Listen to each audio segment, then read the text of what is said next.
तो हम बृहस्पति और शनि की युति को डिस्कस कर रहे थे तुला लगन वाले जातकों के लिए। और इस वीडियो में अभी देखेंगे आपका मान लो ऐसा कंजक्शन अगर अष्टम घर में बन रहा है वृषभ राशि में, तो यहाँ किस तरीके से आप इस कंजक्शन पर विचार कर सकते हैं। यहाँ पे देखिए बृहस्पति और शनि आपके अष्टम में आ गए तो वो आपके लग्न शुक्र के ही घर में आ गए। अब शुक्र की इंपॉर्टेंस यहाँ पे काफी ज्यादा बढ़ जाती है क्योंकि शुक्र यहाँ डिस्पोजिटर है। अगर शुक्र आपके अच्छे प्लेस्ड होंगे तो बृहस्पति और शनि की युति से आपको यहाँ काफी फायदे मिलेंगे। लेकिन ऐसा कंजक्शन अष्टम भाव में काफी सारा कहीं ना कहीं उतार चढ़ाव ला सकता है या जीवन में संघर्ष ला सकता है, करियर को लेकर काफी सारी चिंताएं ला सकता है या ग्रोथ की प्रॉब्लम्स ला सकता है। कभी कभी डिपेंड करता है कि बृहस्पति और शनि आपस में कितने ज्यादा क्लोज हैं या कितना ज्यादा यहाँ प्रभाव डाल रहे हैं।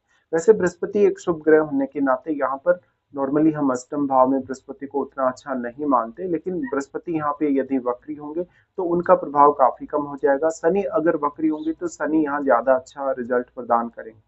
अब जो बृहस्पति हैं क्योंकि वो तीसरे घर और छठे घर के स्वामी होकर आ रहे हैं, तो वैसे तो बृहस्पति विपरीत राजयोग भी यहाँ क्रिएट कर रहे हैं। और नॉर्मली हम ये मानते हैं कि तीसरे घर का स्वामी अगर अष्टम घर में आ जाए तो अष्टम घर से जुड़े हुए कार्य उस व्यक्ति के लिए आसान हो जाएंगे। अष्टम भाव से रिलेटेड अब जैसे बृहस्पति यहाँ आ गए तो आपके लिए अष्टम भाव को एक्सप्लोर करना, अष्टम भाव से रिलेटेड ज्ञान प्राप्त करना, अकल्ट का ज्ञान प्राप्त करना और बहुत सारे मामलों में जैसे तंत्र मंत्र है, ज्योतिष है, पामिस्ट्री वगैरह है, इस प्रकार के जो जो फील्ड है उनमें आपकी रुचि बढ़ सकती है। आपकी कोई भी फील्ड में गहन अध्ययन में रुचि हो सकती है, किसी साइंटिफिक फील्ड में आपकी स्टडी के लिए रुचि हो सकती है, आपकी मल्टीपल विषयों में रुचि हो सकती है। इसके साथ साथ क्योंकि शनि यहाँ है तो शनि आप में वो डेडिकेशन लाते हैं, वो अनुशासन लाते हैं जिससे आप वो सब कुछ कर पाते हैं। बृहस्पति यहाँ पे अब छठे घर के लॉर्ड होने और तीसरे घर के लॉर्ड होने के कारण इन भाव में बैठे जो प्लैनेट्स हैं आपके चार्ट में उनको जरूर विचार करिए। जैसे कोई आपके तीसरे घर में बैठा है, कोई प्लैनेट आपके छठे घर में बैठा है, तो जो तीसरे घर में प्लैनेट बैठा है वो आपकी कार्य क्षमता पर प्रभाव डालेगा, आपके कम्युनिकेशन पर प्रभाव डालेगा। इसके साथ साथ वो आपके थर्ड हाउस से जुड़े हुए रिश्तों पर भी अपना प्रभाव अवश्य डालेगा। तो तीसरे भाव में वैसे अगर कोई क्रूर ग्रह हो तभी हम उसको ज्यादा अच्छा मान सकते हैं। जैसे कि यहाँ पे आपका सूर्य बैठा हो, इवन आपका यहाँ पे मंगल बैठा हो, तो ये एक बहुत ही बेहतरीन स्थिति होगी। लेकिन ये रिश्तों के लिए उतना अच्छा नहीं है। फिर इस हिसाब से बृहस्पति जो कि छठे घर के लॉर्ड होकर यहाँ आ गए, कोई प्लैनेट यदि छठे घर में है तो वो आपको छठे घर के लिए काफी सपोर्ट भी कर सकता है या और ज्यादा समस्याएं बढ़ा सकता है। डिपेंड करता है कि वो आपके चार्ट में कौन से भाव का स्वामी है। छठे घर में कोई भी प्लैनेट बैठेगा डायरेक्टली आपके 12th हाउस को इम्पेक्ट करेगा।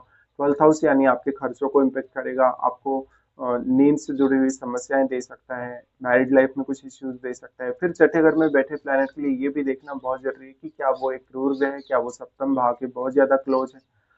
शनि जैसे प्लैनेट यहाँ पे आ गए, शनि एक कारक ग्रह के तौर पे है और चतुर्थेश और पंचमेश है, तो शनि आपको सीखने में, लर्न करने में काफी सहायता करेंगे। शनि और इनका ये कंजक्शन कहीं ना कहीं जीवन में संघर्ष के साथ साथ गूढ़ ज्ञान अच्छा दे सकता है, धन लाभ अच्छा दे सकता है और स्थिरता के साथ जीवन में मिले जुले प्रभाव दे सकता है। अब यहाँ पे इस प्रकार का कंजक्शन बन जाने से व्यक्ति की जो उम्र है वो बढ़ जाती है या व्यक्ति को कोई भी शारीरिक या मानसिक कष्ट आते भी हैं तो जातक कहीं ना कहीं उनमें बहुत ज्यादा बदलाव अपनी लाइफ में नहीं देखता या तो उनको वो दूर कर लेता है किसी भी तरीके से। ऐसे जातकों का जो सिक्स सेंस है वो काफी तेजी से बढ़ा हुआ रहेगा। अब क्योंकि वृषभ राशि वैसे तो एक स्थिर राशि मानी जाती है, स्थिर राशि होने के कारण यहाँ पर ये कंजक्शन जो बन रहा है वो आपके अचानक होने वाले बदलावों को कहीं ना कहीं रोकेगा या उनको स्लो कर देगा। डिपेंड करता है कि दोनों प्लैनेट कितने ज्यादा आपस में क्लोज हैं। नॉर्मली हम ये मानते हैं कि बृहस्पति और शनि यदि किसी भी भाव में कंजक्शन में होते हैं तो उस भाव को वो काफी ज्यादा स्लो कर सकते हैं, उस भाव की एक्टिविटीज में फिर आपको अपना एफर्ट ज्यादा लगाना पड़ेगा। लेकिन बृहस्पति यहाँ रियल में आपकी हेल्प करेंगे अगर बृहस्पति वक्री नहीं है तो आप अपने ज्ञान, अपनी विद्वता, अपनी बुद्धिमत्ता का ज्यादा बेहतर उपयोग कर सकते हो। बट शनि के लिए ये जरूर विचार करिए कि शनि कितना ज्यादा प्रभाव यहाँ डाल पा रहे हैं, क्या शनि बृहस्पति को भी बहुत ही स्ट्रांगली प्रभावित कर पा रहे हैं, तो फिर बृहस्पति के लिए भी उतना अधिक इफेक्ट डालना थोड़ा मुश्किल होगा। इस प्रकार के कंजक्शन में देखा जाए तो व्यक्ति के अंदर बहुत ही ज्यादा आध्यात्मिकता डेवलप होती है, गुप्त विद्याओं के प्रति काफी ज्यादा उसमें अनुशासन डेवलप होता है, डेडिकेशन डेवलप होता है और जातक एक अच्छा रिसर्चर बन सकता है। तो आपकी किसी भी पर्टिकुलर विषय में जो रुचि होगी वो काफी डीप होगी, गहरी होगी और वो काफी सेक्रेट भी होगी। ऐसे में करियर में शुरुआती दौर में काफी ज्यादा देरी, अचानक से बाधाएं, उतार चढ़ाव आ सकते हैं और लेकिन आपके लिए धीरे धीरे कर्म करने पर, धीरे धीरे हार्डवर्क करने पर लगभग 32 की एज के बाद में आप ये रियलाइज करेंगे कि आपका जो करियर है एकदम स्मूथली चल रहा है। 37 या 40 के आसपास ये रियलाइज करेंगे आप कि आपका करियर एक अच्छे लेवल पे है, जहां पर आप थोड़ा संतुष्ट अपने आप को महसूस करवा सकते हैं। ऐसा व्यक्ति रिसर्च में जा सकता है, अच्छा साइंटिस्ट बन सकता है, डाटा एनालिटिक्स में जा सकता है, साथ साथ में टैक्स या इससे रिलेटेड कार्य, सीए वगैरह है, इंश्योरेंस हो गया, बैंकिंग सेक्टर हो गया। इसके अलावा ज्योतिष से जुड़े हुए जितने भी फील्ड हैं, अकल्ट से जुड़े हुए जितने भी फील्ड हैं, उनमें जा सकते हैं। इसके साथ साथ एक अच्छा प्रोफेसर, एक लीगल एडवाइजर बन सकता है, कानूनी सलाहकार वगैरह, या वो एजुकेशन में जा सकता है, स्पेशली हायर स्टडीज वगैरह में, रिसर्च वगैरह में। इस प्रकार से लेकिन ये कंजक्शन वैवाहिक दृष्टिकोण से बहुत महत्वपूर्ण हो जाता है जब अष्टम में बन रहा है तो देखिए शुरुआती फेज में हो सकता है आपका रिलेशनशिप प्रभावित हो सकता है आपका मैरिज के बाद में करियर पे ज्यादा फोकस बन जाए, हो सकता है कि पार्टनर की फैमिली और आपके बीच में थोड़े मतभेद रहे। लेकिन शुरुआती तालमेल की कमी जरूर दिखेगी, लेकिन धीरे धीरे आपका जो रिश्ता है पार्टनर के साथ भी और आपके इन लॉज के साथ भी बहुत ज्यादा मैच्योर होता जाएगा। लेकिन इसके लिए आप मंगल की स्थिति अवश्य विचार करिए, क्योंकि मंगल सप्तमेश है और सप्तम घर में क्या कोई प्लैनेट बैठा है, वो जरूर ही आपकी मैरिज पर प्रभाव डालेगा। इस हिसाब से जीवन साथी को समझने में आपको थोड़ी देर लग सकती है। जीवन साथी काफी ज्यादा गूढ़ रहस्यों वाला हो सकता है, काफी अलग तरीके से व्यवहार करने वाला, अलग तरीके से सोचने वाला, यूनिक सोच वाला और काफी गंभीर हो सकता है। इस हिसाब से विवाह के बाद में जो प्रगति आपके जीवन में होगी, विवाह एक बहुत बड़ा टर्निंग पॉइंट साबित हो सकता है आपके जीवन में स्टेबिलिटी लाने के लिए या इवन ग्रोथ लाने के लिए। डिपेंड करता है कि बृहस्पति और शनि के साथ भी क्या कोई प्लैनेट यहाँ पे है। अब देखिए आर्थिक रूप से आप काफी ज्यादा मजबूत होते हुए दिखेंगे अपने आप को, अगर आप यहाँ पे थोड़ी मेहनत कर लें, अगर आप हार्ड वर्क कर लें और शुक्र अगर मजबूत है तो जो भी अचानक उतार चढ़ाव आएंगे उसके बाद से आपके जीवन में काफी स्थिरता भी आएगी। और पैसा हालांकि आपको आसानी से नहीं आएगा, इसके पीछे आपको अपनी बौद्धिक क्षमता, अपना विवेक, अपनी बुद्धि बहुत ही अच्छे से लगानी होगी। तो ये एकदम आपकी ग्रोथ को शुरुआत में काफी स्लो करेंगे, लेकिन धीरे धीरे आपकी मैच्योरिटी बढ़ने के बाद आप काफी अच्छा कर सकते हैं। इस हिसाब से अचानक स्पेकुलेशन वाले जो फायदे हैं वो आपको नहीं मिलते, जबकि आप बीमा वगैरह से या शेयर बाजार से थोड़ा सा धन कमा सकते हैं अगर अनुशासन रखते हैं। जीवन में मुफ्त में आपको कुछ भी नहीं मिलेगा, ऐसी आपकी धारणा हो सकती है, और बहुत ही ज्यादा कठिनाई से मेहनत करने के बाद आपको कुछ मिलने की संभावना है। ऐसे में पैतृक संपत्ति या इन लॉज से आपको जो भी सपोर्ट मिलता है एक समय बाद वो भी आपके लिए सफिशियंट नहीं होगा। इस हिसाब से व्यक्ति अगर इस कंजक्शन की वजह से बहुत ज्यादा हार्ड वर्क करे, मेहनत करे, तभी वो एक अच्छी प्रोग्रेस पा सकता है। अब हम यहाँ पे अगर देखें तो इनकी जो कंजक्शन है दोनों का, इनकी दृष्टियों के हिसाब से भी विचार कर लेते हैं।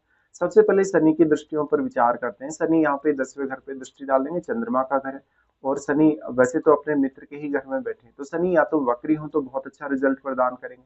10वें घर पे उनकी दृष्टि होने से आप अपने करियर के प्रति बहुत ज्यादा अनुशासित रहेंगे। करियर में जो भी फैसला आपने एक बार कर लिया उसके प्रति काफी रिजिड रहेंगे। चंद्रमा की स्थिति अच्छा होना बहुत ही जरूरी है, वरना आप अपने फैसलों में स्थायी नहीं रह सकेंगे। तो आपके लिए ये भी प्रॉब्लम होगी, बार बार फैसले लेने पड़ सकते हैं। फिर यहाँ बैठा हुआ जो ग्रह है 10th हाउस में, अब उस ग्रह विशेष के केस में भी आप में बहुत ज्यादा डिसिप्लिन या अनुशासन आ जाएगा, तो आप अपने करियर को काफी अच्छे से फॉलो कर सकते हैं। यहाँ पे फिर शनि की दृष्टि आ जाती है दूसरे घर पे, जहाँ पे बृहस्पति की भी साथ में दृष्टि है। शनि यहाँ पर ज्यादा से ज्यादा आप में डेडिकेशन परिवार के प्रति और अनुशासन लाता है। परिवार के प्रति आपकी जिम्मेदारियां जो भी बनती है उनको पूरा करने के लिए आप कोशिश करते हैं। इस प्रकार के कंजक्शन में अब जातक अपने परिवार का भले ही वो साथ निभाए या ना निभाए, लेकिन पारिवारिक रूप से जो आर्थिक जिम्मेदारियां उनको वो पूरा जरूर करता है।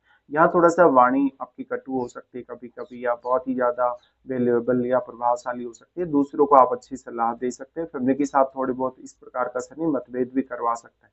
लेकिन शनि यहाँ पर आपके लिए सेविंग करना बहुत ज्यादा मुश्किल कर देगा अगर वक्री नहीं है तो। फिर यहाँ से अगर देखा जाए तो इनका दृष्टि आ जाता है पंचम पर। पंचम वैसे अपना शनि का अपना मूल त्रिकोण घर, अपना स्वयं का घर है, इसलिए शनि यहाँ उतनी ज्यादा आपको प्रॉब्लम क्रिएट नहीं करेंगे। यहाँ पर इनकी दृष्टि होने से बेसिकली संतान वगैरह को लेके कुछ दिक्कतें जरूर हो सकती है। शनि की यहाँ दृष्टि होने से मेनली अब आपके लिए कोई भी कार्य में अपनी बुद्धि लगाना, विवेकशीलता का प्रयोग करना या अपने टैलेंट का यूज करना आसान जरूर होगा। लेकिन शनि अगर बहुत ही स्ट्रांगली ऐसी दृष्टि डाल दें तो थोड़ा बहुत वो डिले कर सकते हैं। तो जो भी लोग शेयर बाजार वगैरह से जुड़े हैं, इंश्योरेंस वगैरह ऐसे फील्ड से जुड़े हैं या स्पेकुलेशन वाले कार्य करते हैं, उनको हो सकता है कि थोड़ी फ्रस्ट्रेशन हो।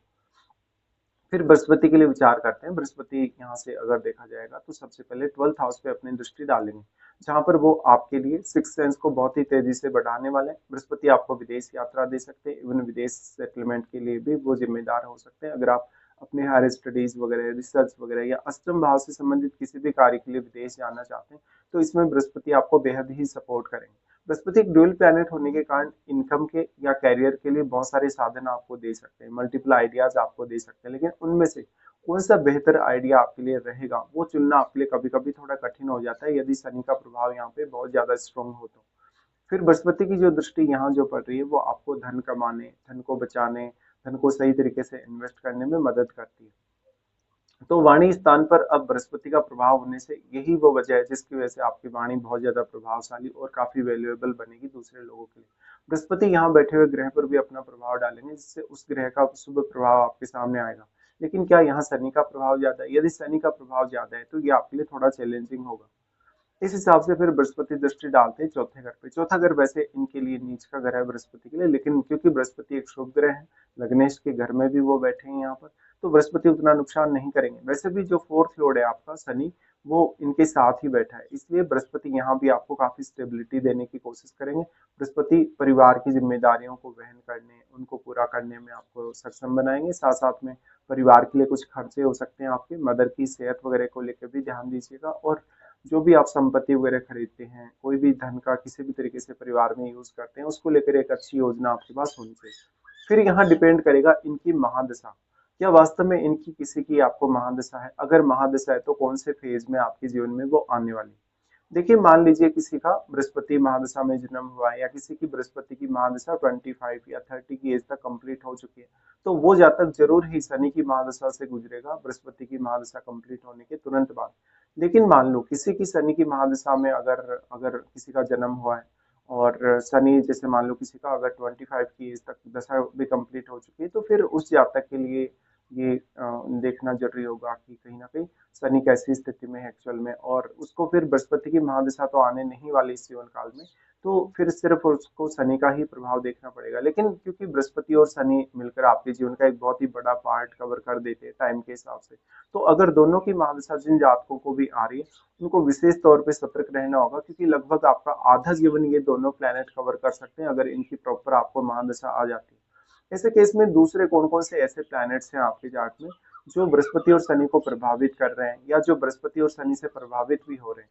इसके साथ साथ आपके चार्ट में तीसरे घर से लेकर आपके छठे घर तक कोई भी प्लैनेट यदि बैठा है, तो वो प्लैनेट कौन कौन से हैं, वो यहाँ किस प्रकार का प्रभाव डाल रहे हैं, साथ साथ में यहाँ पर वो कौन कौन से अन्य जो ग्रह हैं उनको प्रभावित कर रहे हैं, अन्य कौन कौन से भावों को वो प्रभावित कर रहे हैं, ये विचार करना भी काफी जरूरी है। बट मेनली इस प्रकार की बृहस्पति और शनि की युति आपको काफी सारे मामलों में बहुत ज्यादा स्टेबिलिटी दे सकती है, बहुत अच्छा सपोर्ट दे सकते हैं, लेकिन कुछ मामलों में बहुत ज्यादा फ्रस्ट्रेशन और बहुत ज्यादा डिले भी दे सकती है।